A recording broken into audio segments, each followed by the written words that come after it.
Welcome to LG TV. ముందుగా ముఖ్యాంశాలు.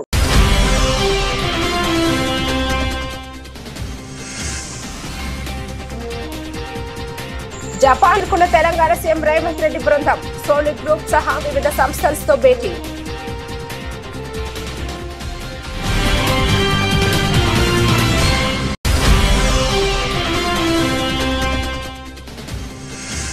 Kandukur MP DO కార్యాలయంలో కళ్యాణ లక్ష్మి చెక్కుల పంపిణీలో రసబస. ఒకరిపై ఒకరు చేయి చేసుకున్న కాంగ్రెస్ బీఆర్ఎస్ పార్టీ నాయకులు.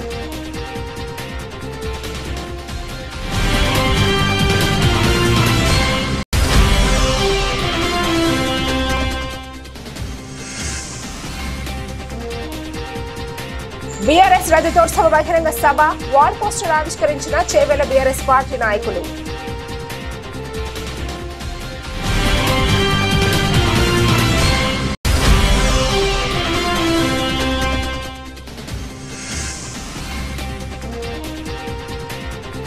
భూభారతి చట్టంపై అవగాహన సదస్సు పాల్గొన్న జిల్లా కలెక్టర్ నారాయణ రెడ్డి.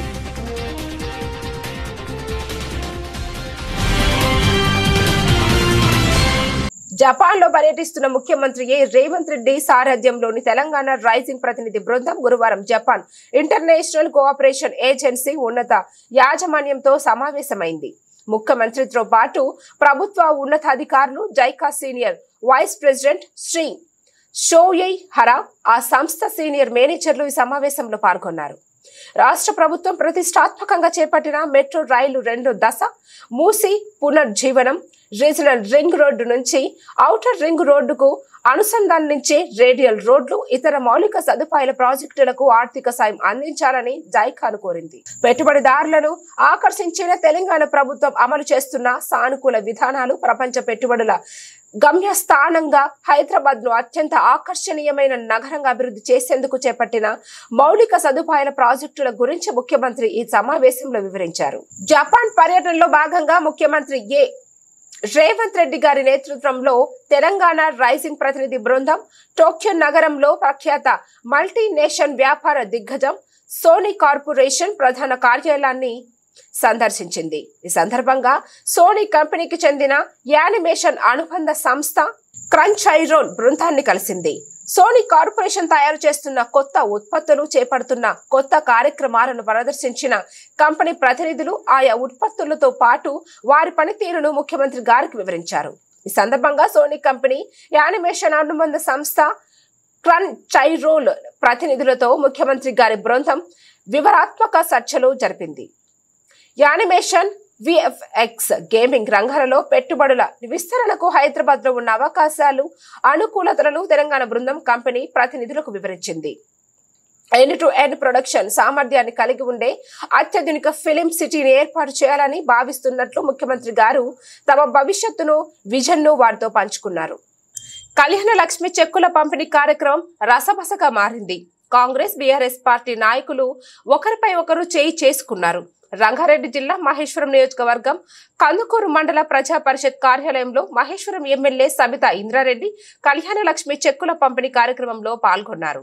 మాజీ మంత్రి మహేశ్వరం ఎమ్మెల్యే సబితా ఇంద్రారెడ్డి మాట్లాడుతుండగా కాంగ్రెస్ పార్టీకి చెందిన నాయకులు, మహేశ్వరం మార్కెట్ కమిటీ నాయకులు 10 ఏళ్ల బీఆర్ఎస్ ప్రభుత్వ హయాంలో పేదలకు పింఛన్లు ఇవ్వకుండా ఏమి చేశారు అనడంతో కాంగ్రెస్ బీఆర్ఎస్ నాయకుల మధ్య వాగ్వాదం కాసేపు నడిచింది. CM Revanth Reddy down down అని బీఆర్ఎస్ పార్టీ నాయకులు నినాదాలు చేశారు. ఎమ్మెల్యే సబితా ఇంద్రారెడ్డి ఇరు పార్టీల నాయకులను సముదాయించింది. అనంతరం ఎమ్మెల్యే సబితా ఇంద్రారెడ్డి మాట్లాడుతూ కాంగ్రెస్ పార్టీ ఎన్నికల సమయంలో ఇచ్చిన 6 గ్యారంటీలను 100 రోజుల్లో అమలు హామీలను రాష్ట్ర ప్రభుత్వం మర్చిపోయిందన్నారు.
ఉప్పల్ నియోజకవర్గంలో ఛార్జ్ షీట్ పై కేసు నమోదు చేసి ఖండిస్తూ నిరసన. మల్హాపూర్ ఎలిఫెంట్ చౌరస్తా వద్ద నరేంద్ర మోడీ దిష్టి బొమ్మను దగ్ధం చేసి నిరసన తెలిపిన కాంగ్రెస్ నాయకులు. మల్హాపూర్ డివిజన్ యూత్ కాంగ్రెస్ అధ్యక్షుడు జయంత్ గౌడ్ ఆధ్వర్యంలో నిర్వహించిన కార్యక్రమానికి ఉప్పల్ నియోజకవర్గం యూత్ కాంగ్రెస్ అధ్యక్షుడు అరుణ్ పటేల్, మల్హాపూర్ డివిజన్ అధ్యక్షులు కప్పార సాయి గౌడ్లు ముఖ్య అతిథిగా హాజరై మాట్లాడుతూ ED national herald case, Sonia Gandhi, Rahul గాంధీలపై ఎన్ఫోర్స్మెంట్ డైరెక్టర్ తప్పుడు కేసులు నమోదు చేసిన దానిని ఖండిస్తూ కాంగ్రెస్ పార్టీ మీద రాజకీయ కక్ష చేసి దేశంలో కాంగ్రెస్ పార్టీ ఎదుగుదలకు ఓర్వలేక ఇబ్బందులకు గురి చేయడం సరికాదని చెప్పడం జరిగింది. ఈ రోజు బీజేపీ అంటే ఈ రోజు కాంగ్రెస్ పార్టీ అంటే అంచెంగా ఎదుగుతుంది కాబట్టి ఈ రోజు సోనియా గాంధీ మీద, రాహుల్ గాంధీ మీద ఛార్జ్ షీట్లో పేరెక్కడం అనేది ఇంత కలిసి సిగ్గుసేటు. అంటే ఈరోజు కాంగ్రెస్ పార్టీ అంచెంగా ఎదుగుతుంది కాబట్టి ఇలా తొక్కాలంటే ఇలా ముఖ్య నాయకులు సోనియా గాంధీ మీద, రాహుల్ గాంధీ మీద ఇలా ఛార్జ్ షీట్లో పేరు ఎక్కిస్తే వీళ్ళు భయపడతారు అనుకుంటున్నారు. కానీ మేము ఉపానికి భయపడాం. ఈరోజు బీజేపీ మోడీకి ఒకటే చెప్తున్నాం. మేము ఈరోజు నీలాంటి ఈడీ కేసులు ఎన్నో పెట్టినాం. ఈరోజు నువ్వు గుజరాత్లో ఓడిపోతున్నావు అని చెప్పి ఈరోజు ఇవన్నీ తీసుకొస్తున్నాం. గుజరాత్లో కాదు, ఫస్ట్ ఎలక్షన్ గుజరాత్ తర్వాత మొత్తం దేశవ్యాప్తంగా మేము పోరాడి ఈరోజు దేశంలో కాంగ్రెస్ పార్టీ అధికారం తీసుకొస్తాము, హెచ్చరిస్తున్నాము. మోడీ ఇట్లాంటి నువ్వు పెట్టినామనుకో ఇది ఏ కేసులు మేము భయపడాము. ఈరోజు రాష్ట్ర వ్యాప్తంగా, తెలంగాణ రాష్ట్ర వ్యాప్తంగా ఈరోజు నీ దిష్టి బొమ్మలు నీ నిరాశ చెప్తుంటే ఎంత సిగ్గిసేటో అర్థం చేసుకోవాలి. నువ్వు ఆర్ఎస్ఎస్ బీజేపీ ఇది తొప్పి పలికినా ఇలా మేము భయపడాం. నీకు ఈరోజు ఏదులో మేము హెచ్చరిస్తాం మీకు మోడీ, మీరు ఇలాంటి ఈడీ కేసులు ఎన్ని పెట్టినా మేము భయపడాం. మల్లాపూర్ 5వ డివిజన్ ఎలిఫెంట్ చౌరస్తాలో మోదీ గారి దిష్టి బొమ్మ దహనం చేయడం జరిగింది. దానికి కారణం మా అగ్రనేతలైన సోనియా గాంధీ, రాహుల్ గాంధీ గారి మీద ఈడీ కేసులతో కుట్ర చేసి వాళ్ళు ఏదైతే చేయాలనుకున్నారో అగ్రనేతలను కేసులతో భయపెట్టి కాంగ్రెస్ పార్టీని మొత్తం కూడా భయపెట్టే ప్రయత్నం వాళ్ళు చేస్తున్నారు.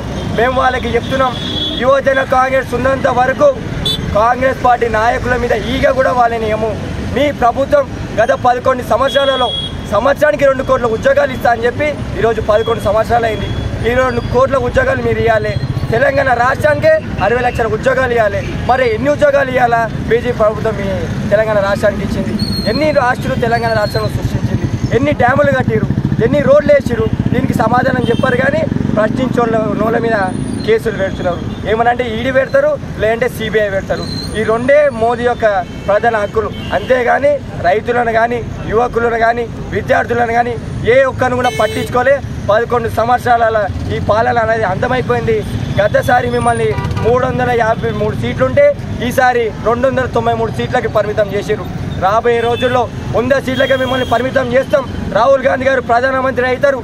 ఖచ్చితంగా లేవనెత్తిన ప్రతి ఏలును మూస్తాం, తెరిచిన ప్రతి నోరుకి జవాబు చెప్తాం.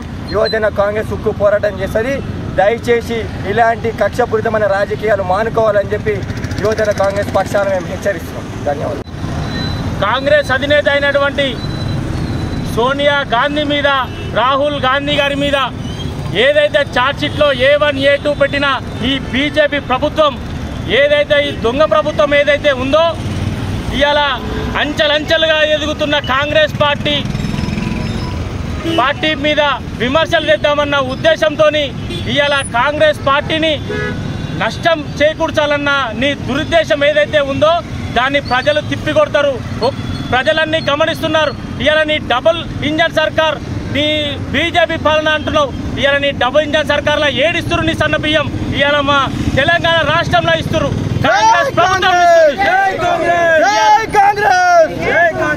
ఇవాళ మేము ఇస్తున్నది నీ కళ్ళు మండి ఇవాళ కాంగ్రెస్ పార్టీని బొందబెట్టాలన్న నీ దురుద్దేశాన్ని ఇవాళ నీ కాంగ్రెస్ పార్టీ అధినేత మీద నీ దురుద్దేశం చూపెడుతున్నావు. ఇవాళ ఇదే నిదర్శనం. రాబోయే రోజుల్లో బీజేపీ పార్టీని బొందబెడతామని ఈ సభాముఖంగా మేము తెలియజేస్తున్నాం. గతంలో ఇదే బీఆర్ఎస్ పార్టీ అధినేత కేసీఆర్ ఇదే మా మీద రాజ్యాంగాన్ని మారుస్తా అని చెప్పి తన రాజ్యమే తీసుకొని ఫామ్ హౌస్కు పోయిన నాయకుడిని మనం చూసినాం. ఇవాళ అదే రాజ్యాంగాన్ని మీద నువ్వు మళ్ళీ నోరు తెరిచి ఇవాళ జై భీమ్ అనకుండి జై రామ్ అని అంటున్నావు. ఇవాళ జై భీమ్ని తాకిన ఏ నాయకుడు కాళ్ళ కింద మట్టి లెక్కనయ్యింది తప్ప ఎవడు పైకి రాలే. ఇవాళ కేసీఆర్ని చూసి బుద్ధి తెచ్చుకో అని చెప్పి మేము బీజేపీ పార్టీకి హెచ్చరిస్తున్నాం. ఇవాళ బీజేపీ సపరేటు బీఆర్ఎస్ సపరేట్ అనేది లేనే లేదు. ఆ రెండు తోడు దొంగలై ఇవాళ రాష్ట్రాన్ని పీడిస్తున్నారని చెప్పి ఇవాళ రాష్ట్రమే కాదు రేపు దేశం కూడా నాశనం అయ్యే సిచ్యువేషన్ వచ్చింది. కాబట్టి మోడీకు హటావ్ దేశ్కు బచావ్ దాన్ని మేము రాబోయే రోజుల్లో ప్రతి ఒక్కరి ఇంటికి మేము తీసుకుపోతామని చెప్పి సభాముఖంగా ఇవాళ ఉప్పల్ నియోజకవర్గం మల్లాపూర్ డివిజన్ యూత్ కాంగ్రెస్ ఆధ్వర్యంలో మేము చేస్తున్నాం. రాబోయే రోజుల్లో ఏదైతే బీజేపీ అంచెలంచెలుగా కాంగ్రెస్ పార్టీ మీద చేస్తున్న విమర్శలను మేము తిప్పికొడతాం. రాబోయే రోజుల్లో ఖచ్చితంగా బీఆర్ఎస్ పార్టీని పొందబెడతామని చెప్పి సభాముఖంగా తెలియజేస్తున్నాం.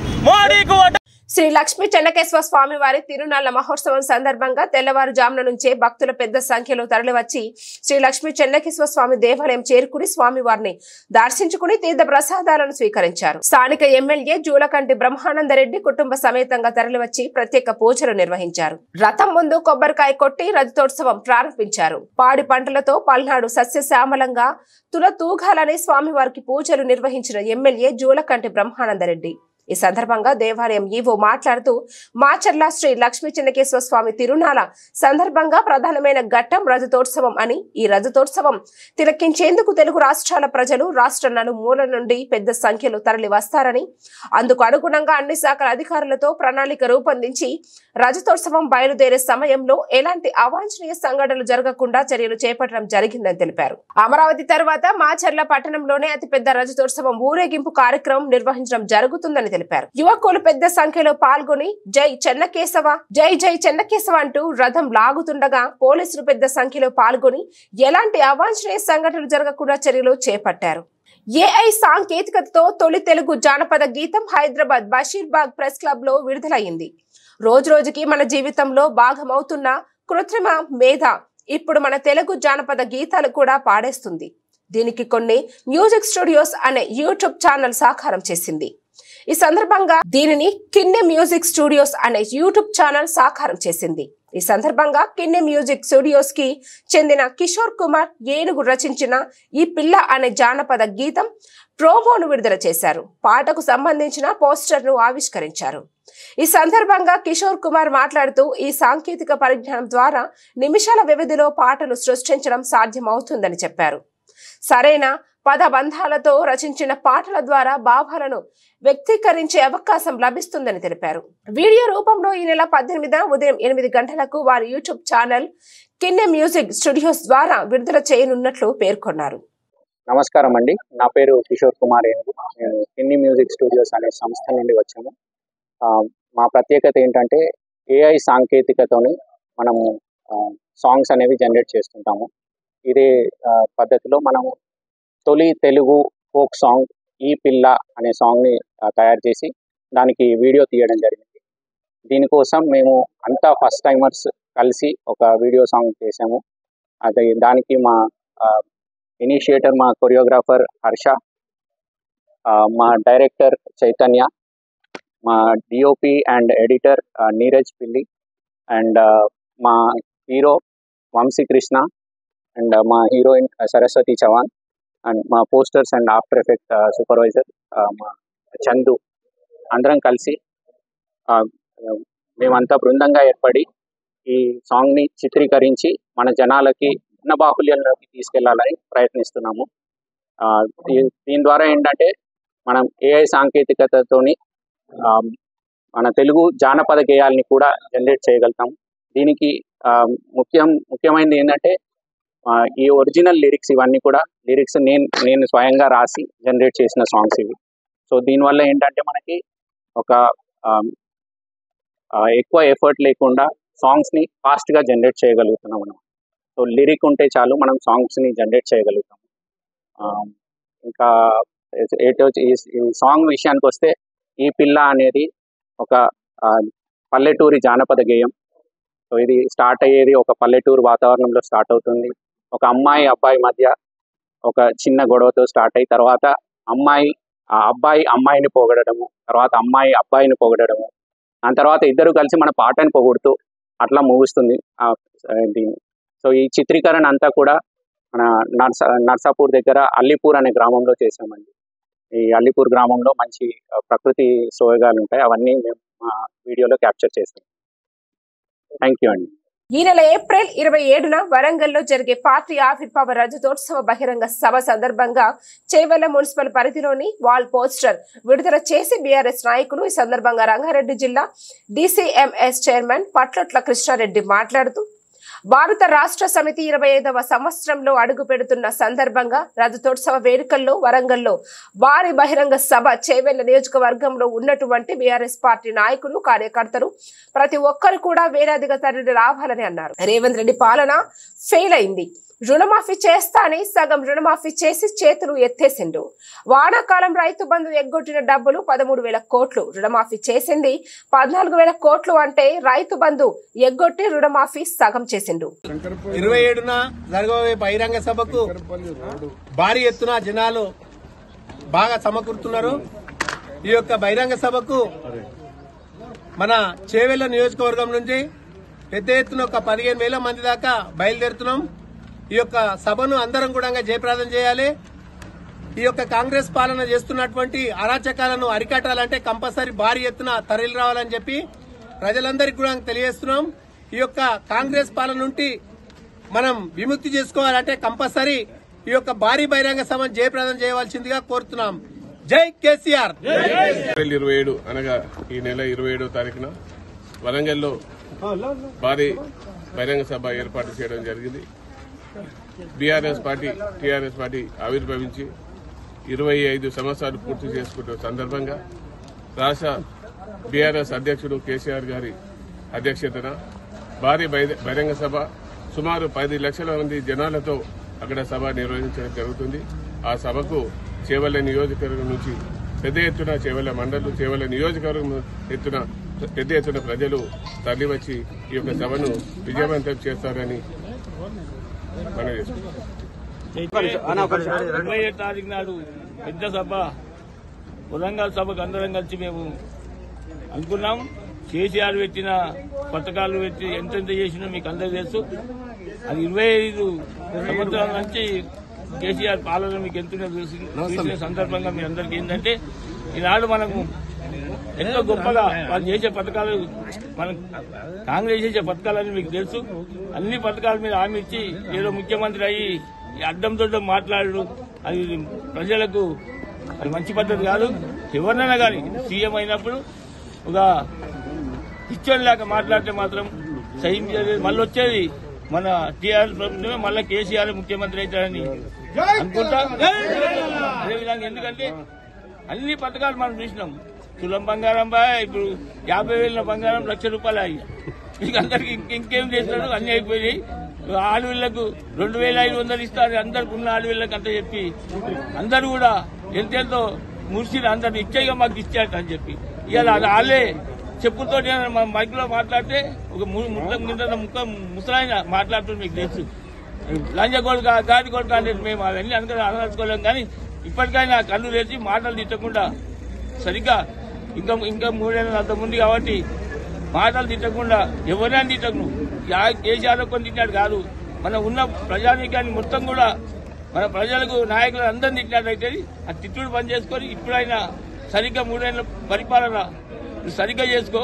కానీ మళ్ళా మేము వచ్చేది 5 ఏళ్ళ నాటికి మేమే వస్తాం కాబట్టి దయచేసి నువ్వు మాటలు తిట్టుడు బంద్ చేసుకోవాలని చెప్పి ఈ అవకాశం పెద్ద. భద్రాద్రి కొత్తగూడెం జిల్లా మణుగూరు మీ దిశ టీవీ తెలుగు ఈ నెల బీఆర్ఎస్ పార్టీ 25వ రజతోత్సవ మహాసభకు కార్యకర్తలను భారీ సంఖ్యలో తరలించడానికి ఆర్థిక పరిస్థితుల దృష్ట్యా మణుగూరు పట్టణం నందు కిరాణా షాప్ లో కార్యకర్తలతో కలిసి సామాన్య కూలీ పనిచేశారు. ఈ నెల 27న వరంగల్లో జరగబో బీఆర్ఎస్ పార్టీ ఆవిర్భావ రజతోత్సవ మహాసభకు ఆర్థిక అవసరాల నిమిత్తం ఒక్కరోజు కూలీ పని చేసి డబ్బులు సంపాదించిన భద్రాద్రి కొత్తగూడెం జిల్లా బీఆర్ఎస్ పార్టీ అధ్యక్షులు పినపాక మాజీ శాసనసభ్యులు రేగ కాంతారావు మరియు టీఆర్ఎస్ నాయకులు కార్యకర్తలు.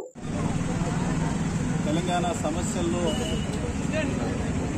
ఉద్భవించినటువంటి కేసీఆర్ గారి నాయకత్వంలో ఆ రోజు పురుడు పోసుకున్నటువంటి 2001లో ఏప్రిల్ 27వ తేదీన పురుడు పోసుకున్నటువంటి టీఆర్ఎస్ పార్టీ ఈ నెల ఏప్రిల్ 27వ తేదీకి 25 వసంతాలు పూర్తి చేసుకున్నటువంటి శుభ సందర్భంలో పెద్ద ఎత్తున వరంగల్లో మహాసభ నిర్వహిస్తూ ఉన్నాం. ఆ మహాసభకు పెద్ద ఎత్తున లక్షలాది మంది మరి ఎవరికి వారు స్వచ్ఛందంగా వరంగల్ బయలుదేరడానికి సిద్ధంగా ఉన్నటువంటి తరుణంలో భద్రాద్రి జిల్లా నుండి పిడపాక నియోజకవర్గం నుండి పెద్ద ఎత్తున కార్యకర్తలు నాయకులు బయలుదేరుతా ఉన్నారు. ఈ సందర్భంలో ఖర్చుల భారం ఉండటంతో అనేక ఇబ్బందులు ఉన్నటువంటి పరిస్థితుల దృష్ట్యా ఒకరోజు మరి కూలీ పని చేసి మరి డబ్బు సంపాదించాలి అనేటువంటి ఆలోచనతో ఈరోజు మనుగూరులో ఉన్నటువంటి కార్యకర్తలు నాయకులు మరి మార్కెట్లో వచ్చినటువంటి నిత్యావసర సరుకులు లోడ్ ఏదైతే ఉందో ఆ లోడుని మరి ఇప్పుడే అన్లోడ్ చేయడం జరిగింది. మరి ఏది ఏమైనా పెద్ద ఎత్తున ప్రజలు నాయకులు కార్యకర్తలు తెలంగాణ ఇంటి పార్టీని కాదని మళ్ళీ ఆనాటి గోసపడుతూ ఉన్నటువంటి తరుణంలో ప్రజలు ఇచ్చినటువంటి తీర్పు మొన్న శిరసావహించి ప్రతిపక్ష పాత్ర పోషిస్తున్నటువంటి ఈనాటి టీఆర్ఎస్ పార్టీ మళ్ళీ కేసీఆర్ గారు ప్రజాక్షేత్రంలోకి వస్తేనే కేసీఆర్ గారి శ్రీరామ రక్ష ఈ రాష్ట్రానికి కేసీఆర్ గారు వస్తేనే మనందరి బతుకులు మళ్ళీ ఎత్తుకుపోతాయని చెప్పేసి ప్రజలు భావిస్తూ ఉన్నటువంటి తరుణంలో కేసీఆర్ గారు ప్రజాక్షేత్రంలోకి రేపు 27వ తేదీన అడుగు పెడుతున్నటువంటి శుభ సందర్భంలో ఒక్క తెలంగాణ ఆంధ్రప్రదేశ్లో ఉన్నటువంటి తెలుగు ప్రజలే కాకుండా యావత్ ప్రపంచంలో ఉన్నటువంటి తెలుగు ప్రజలు మేధావులు అనేక వర్గాల ప్రజలు కేసీఆర్ గారు ఈ తెలంగాణ భవిష్యత్తు కోసం బీఆర్ఎస్ పార్టీ భవిష్యత్తు కోసం ఏ విధమైనటువంటి మాట మాట్లాడతారు ఏం మాట్లాడతారని చెప్పేసి ఉత్కంఠతో ఎదురు చూస్తూ ఉన్నటువంటి తరుణంలో మరి కార్యకర్తలు చాలా ఉత్సాహంగా మా పెద్ద సారుని మేము చాలా దగ్గరుండి గులాబీ సైనికుల పండగ రోజున దగ్గరుండి చూడాలి అని చెప్పేసి చాలా ఉత్కంఠతోని ఉత్సాహంతో బయలుదేరుతా ఉన్నటువంటి తరుణంలో వారికి ఎటువంటి లోటుపాట్లు జరగకుండా చూడాల్సినటువంటి బాధ్యత మరి అన్ని నియోజకవర్గాల్లో ఈ రాష్ట్రంలో ఉన్నటువంటి అన్ని నియోజకవర్గాల్లో ఇన్ఛార్జీలు జిల్లా అధ్యక్షులు చూసుకుంటా ఉన్నారు.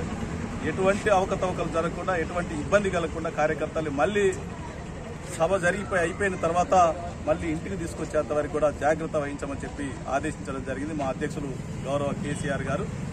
వారి ఆదేశాలతో మేమంతా కూడా పెద్ద ఎత్తున కార్యకర్తలకు నాయకులకు ఎటువంటి అసౌకర్యం కలగకుండా అన్ని ఏర్పాట్లు చూడాలి. ఆర్థిక భారమైన ఏది అయినా కానీ మరి పండగ గులాబీ పండగ జరుగుతూ ఉంది పెద్ద ఎత్తున కాబట్టి ఆ పండగకు అన్ని ఏర్పాట్లు చేయడంలో భాగంగా ఈరోజు కూలి పని చేస్తూ ఉన్నామని చెప్పేసి ఈ సందర్భంగా తెలియజేస్తా ఉన్నాం. జై హింద్, జై తెలంగాణ, జై కేసీఆర్. రంగారెడ్డి జిల్లా షాద్ నగర్ మున్సిపాలిటీ హాల్లో భూభారతి చట్టంపై అవగాహన సదస్సును ఏర్పాటు చేశారు. ఈ సదస్సుకు ముఖ్య అతిథిగా రంగారెడ్డి జిల్లా కలెక్టర్ నారాయణ రెడ్డి పాల్గొన్నారు. కలెక్టర్ నారాయణ రెడ్డి మాట్లాడుతూ 2020 ధోరణిలో రైతులను ఇబ్బందులు పెట్టిన ప్రతి సమస్యను పరిష్కరిస్తూ ఈ నూతన చట్టాన్ని అందుబాటులోకి తెచ్చినట్లు తెలిపారు. రైతులకు సులభతరంగా ఉండేలా చట్టాన్ని పొందుపరిచామన్నారు. కలెక్టర్ స్వయంగా రైతులకు భూభారతి చట్టంపై అవగాహన కల్పించారు. చట్టం గురించి సమాచారం వివరించిన అనంతరం రైతులు అడిగిన సందేహాలకు సమాధానాలిచ్చారు.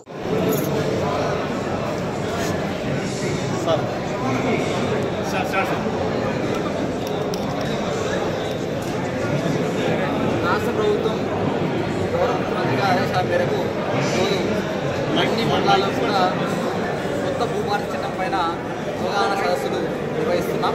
అందులో భాగంగా రంగారెడ్డి జిల్లాలో మొట్టమొదటిసారిగా ఈరోజు ఫారూక్ నగర్ మండలంలో ఇక్కడ మనం కార్యక్రమాన్ని నిర్వహించుకుంటున్నాం. కొత్తగా ఇచ్చిన భూభారతి చట్టం అందరికీ తెలుసు. ఉన్న అంబేద్కర్ గారి జయంతి సందర్భంగా 14వ తారీఖు నుంచి మనకు అమల్లోకి రావడం జరిగింది. కొత్త భూభారతి చట్టంలో అనేక రకాల అంశాలు 2020 చట్టంలో ఏవైతే రైతులు ఇబ్బంది పెట్టాయో వాటన్నిటిని కూడా సవరించుకుంటూ రైతులకు ఈజీగా వారి యొక్క రికార్డ్ ఆఫ్ రైట్ వారి యొక్క హక్కు పత్రాలను పొందే విధంగా వారి యొక్క హక్కు పత్రాలను మెయింటైన్ చేసే విధంగా ఈ యొక్క భూభారతి చట్టంలో మనకు అవకాశం కల్పిస్తూ ఉంది. ఇందులో భూభారతి చట్టం ద్వారా మనం ఏదైతే కోటలు మెయింటైన్ చేస్తున్నామో భూభారతి కోటల్లో కూడా చాలా సులభతరంగా రైతులు మరొక ట్రాన్సాక్షన్ చేసుకోవడానికి, అంటే అమ్మకాలు కొనుగోలు జరుపుకోవడానికి, లేదా విరాసతు కానీ లేదా గిఫ్టెడ్ కానీ ఇలాంటివి చేసుకోవడానికి ఆస్కారం కలుగుతుంది. సో భూభారతి చట్టంలో మనకు ముఖ్యంగా ఒకవేళ ఆల్రెడీ మొట్టమొదటిగా ఏంటంటే ఎవరికైతే ఆల్రెడీ పాస్బుక్ ఉందో, అంటే పాస్బుక్లో ధరణిలో ఎవరికైతే పాస్బుక్ వచ్చిందో వారందరికీ దీంట్లో కూడా ఉన్నట్టే లెక్క, మళ్ళీ కొత్తగా అప్లై చేయాల్సిన అవసరం లేదు. అదేవిధంగా ప్లస్ పాత రికార్డులు అంటే మనకు ధరణిలో ఏమైనా తప్పులు ఉంటే కూడా సరి చేసుకోవడానికి ఈ చట్టం కింద అవకాశం కలుగుతుంది. అధికారులకు ఆ అధికారులకు చట్టం కట్టబడింది కాబట్టి సో మనకు ధరణిలో ఏమైనా లోపాలు ఉంటే, ఏమైనా తప్పులుంటే సరి చేసుకోవడానికి ఇక్కడ ఆస్కారం కలుగుతుంది. దాని తర్వాత నెక్స్ట్ మనకు ఇంతకుముందు విరాసత్ అంటే సక్సెషన్ చేసినప్పుడు ఇలాంటి ఎంక్వైరీ లేకుండా చేసేవాళ్ళం. ఇప్పుడు దాన్ని తహసీల్దార్ ఎంక్వైరీ చేసి నెల రోజుల్లో ఆ సక్సెషన్ లేదా విరాసత్ అనేది కరెక్టా కాదా చెప్పడానికి ఈ యొక్క చట్టం మనకు ఆస్కారం కల్పిస్తుంది. దీంతో పాటుగా మనకు ఈ చట్టంలో ముఖ్యంగా అప్పీల్ వ్యవస్థ, అంటే తహసీల్దార్ తీసుకున్న నిర్ణయాన్ని ఆర్డీఓ దగ్గర, ఆర్డీఓ తీసుకున్న నిర్ణయాన్ని డిస్ట్రిక్ట్ కలెక్టర్ దగ్గర, కలెక్టర్ తీసుకున్న నిర్ణయాన్ని రెవెన్యూ ట్రిబ్యునల్ దగ్గర అప్పీల్ చేసుకోవడానికి ఆస్కారం కలుగుతుంది. కాబట్టి ఒకవేళ ఎక్కడైనా అధికారి తప్పు చేస్తే కూడా దాన్ని మళ్ళీ సరి చేసుకోవడానికి చట్టంలో ఈ అప్పీల్ వ్యవస్థ అనేది ఎంతగానో ఉపయోగపడుతుంది. దీని తర్వాత మనకు రానున్న రోజులలో ప్రతి ట్రాన్సాక్షన్ అంటే అమ్మకాలు కొనుగోలలో మనకు గ్రౌండ్లో సర్వే చేసిన తర్వాత, సబ్డివిజన్ చేసిన తర్వాత ఆ సర్వే మ్యాప్ కూడా మనకు పట్టదారు పాస్బుక్లో వచ్చే విధంగా ఈ చట్టం మనకు అవకాశం కల్పిస్తుంది. అంటే ప్రతి కమతానికి మనకు మనుషులకు ఆధార్ అయితే ఉందో భూమికి భూదార్ అనే ఒక కార్డు తీసుకొని రాబోతున్నాం. కాబట్టి మనకు ఆ యొక్క ల్యాండ్ డీటెయిల్స్ అన్నీ కూడా ఆ భూదార్ ద్వారా తెలుసుకోవడానికి, ఈజీగా మెయింటైన్ చేయడానికి మనకు ఆస్కారం కలుగుతుంది. దీంతో పాటుగా ప్రభుత్వం రైతులకు న్యాయ సలహా ఇచ్చే విధంగా కూడా ఈ చట్టంలో మనకు అవకాశం కల్పిస్తుంది. కాబట్టి ఈ సందర్భంగా నేను రైతు సోదరులందరూ కూడా కోరేది ఏంటంటే రానున్న రోజుల్లో గ్రామ స్థాయిలో కూడా గ్రామ పాలనాధికారిని నియమించే విధంగా ప్రభుత్వం చర్య తీసుకుంటుంది. ఈ విధంగా కొత్త చట్టాన్ని తీసుకురావడం జరిగింది, కొత్త కోటలు భూభారతి కోటలు తీసుకురావడం జరిగింది. కాబట్టి రానున్న రోజుల్లో ఈ యొక్క రెవెన్యూ రికార్డులను సులభతరంగా మెయింటైన్ చేసుకోవడానికి ఎంతగానో ఉపయోగపడుతుంది. కాబట్టి చట్టంలో ఉన్న అంశాలను ఈరోజు అవగాహన సదస్సులో చాలా చర్చించుకున్నాం. దాంతోపాటు ఇంకా మీరు కూడా ఇందాక చట్టానికి సంబంధించిన రూల్స్ కాపీస్, చట్టం తర్వాత ముఖ్యంగా వీటన్నింటినీ క్రోడీకరించుకుంటూ ఒక పాంప్లెట్ కూడా ఇవ్వడం జరిగింది. ఒకసారి వాటిని చదువుకుంటే ఏ అధికారి దగ్గరికి వెళ్తే ఏ సమస్య పరిష్కారం అవుతుందని తెలుస్తుంది. కాబట్టి దానికి తగ్గట్టుగా మీరు అటు మండల ఆఫీసా లేదా డివిజన్ ఆఫీసా లేదా కలెక్టర్ ఆఫీసా అనేది నిర్ణయించుకుంటూ ఈ సమస్యను పరిష్కరించే విధంగా ముందుకు వెళ్ళాలని కోరుకుంటా ఉన్నాం. అదేవిధంగా ఇప్పటి వరకు ధరణిలో చేసిన అప్లికేషన్స్ ఉంటే వాటిని కూడా ఇప్పుడు ఈ చట్టం కింద తీసుకొని పరిష్కరిస్తాం. కాబట్టి ఆల్రెడీ అప్లికేషన్ పెండింగ్ ఉంటే దాన్ని మళ్ళీ పెట్టుకోవాల్సిన అవసరం లేదు. అది కూడా అందరూ గమనించాల్సిందిగా కోరుకుంటూ రానున్న రోజుల్లో భూభారతి చట్టం ద్వారా ప్రభుత్వం ఏదైతే ఉద్దేశంతో ఈ చట్టాన్ని తీసుకొచ్చిందో ఆ చట్టం ద్వారా రైతు సోదరులందరికీ కూడా మేలు జరగాలని మనస్ఫూర్తిగా కోరుకుంటూ థ్యాంక్ యూ అన్నారు. వార్తలు ముగించే ముందు మరోసారి ముఖ్యాంశాలు.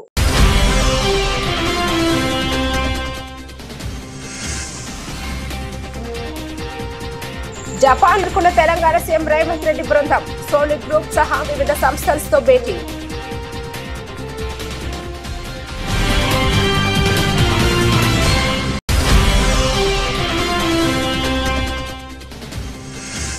కందుకూరు ఎంపీ డిఓ కార్యాలయంలో కళ్యాణ లక్ష్మి చెక్కుల పంపిణీలో రసబస, ఒకరిపై ఒకరు చేసుకున్న కాంగ్రెస్ బీఆర్ఎస్ పార్టీ నాయకులు.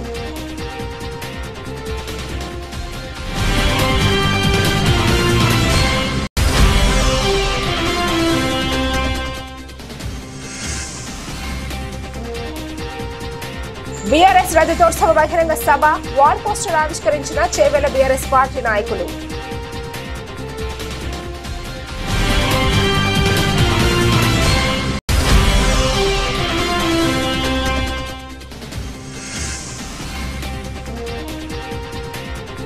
భూభారతి చట్టంపై అవగాహన సదస్సు, పాల్గొన్న జిల్లా కలెక్టర్ నారాయణ రెడ్డి.